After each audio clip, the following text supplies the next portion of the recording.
That's after the conquest of everywhere. Right. What's the repercussions, I guess is what we're saying. The repercussions. Number one, they destroyed two major empires. I've given you one. What's the other one? I've given you Abbassids. What's the other one? Good guess. Not quite right. Song. I said I'd tell you what happened to the Song. It's very simple. They got Mongols. They got Mongols in all their glory. Just like the Abbasids did Mongols. 2, they saved the Byzantine Empire. Byzantine Empire was on its last legs. They saved. Now, did they do it because they were good guys? No. No, it's just the fact that they destroyed the Abbasids. That's going to allow the Byzantine Empire to last 200 more years than it probably should. And that's a hugely important thing. We'll talk about that from a macro history perspective early on in our next unit.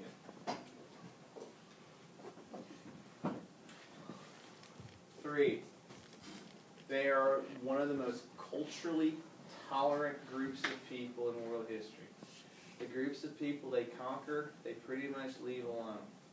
You can have your own religion, you can keep practicing your own culture, just don't what?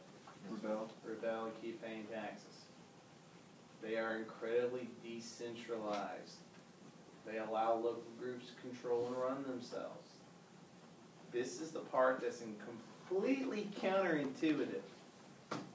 If you survive the whole raiding, raping, looting, killing thing, it's a great empire to live in. It's peaceful, it's safe, there's less people, so you have more land. It's tolerant. You get to keep your own cultural traditions. If you survive the whole raid, rape, killing, looting thing, it's awesome. Where is it? Do we have any other capital? You don't need no care requirements. I got one. Here's the other thing. Do you think that they're great or terrible for Silk Road trade and interactions?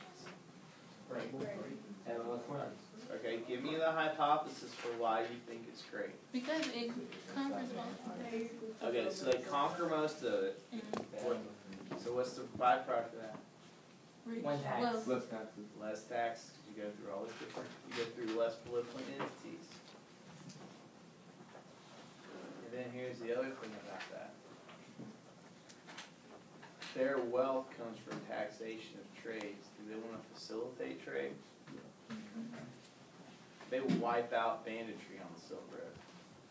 Because to steal from a merchant in their eyes wasn't just stealing from merchants. Right. And they do horrific things to bandits, I guess. Is that any crop ones? No, that's the Muslim thing. They used to say that a merchant under the Mongol Empire could walk from one end of the Silk Road all the way to the other carrying a gold plate on his head and no one would dare touch him. Yeah. What did you say they wiped out? what is the thing that Banditry, thieves, robbers. The other thing is they spread things that help trade. They use paper currency. Who do they adopt that from? China. You have one currency. So they're doing everything they can do to help trade, to facilitate, to make it a better economic system. One other thing you need to know about them. They are assimilators, not diffusers. So Mongols, just as a thing, guys, listen. Mongols who end up settling and living here, what are they going to become? Whatever that is. Muslims. There's, we'll talk more about that in the next class period. They assimilate, they don't diffuse. But again, remember, they're awesome for trade. They facilitate trade. And again, remember, they're tolerant. This time period is not just a time period of economic interactions, but interactions, period. Especially religion. This is a high point for the spread of religious missionaries on the Silk Road because they're tolerant. They don't allow religious infighting. Because they don't want groups of people they've conquered to fight one another. So there's less religious fighting in the 13th century in the Mongol Empire than anywhere else in the world at this time. So again, if you survive the whole getting Mongol deal, it's not a bad place to live. It's just that surviving the whole getting Mongol thing that was kind of the hard part. Okay?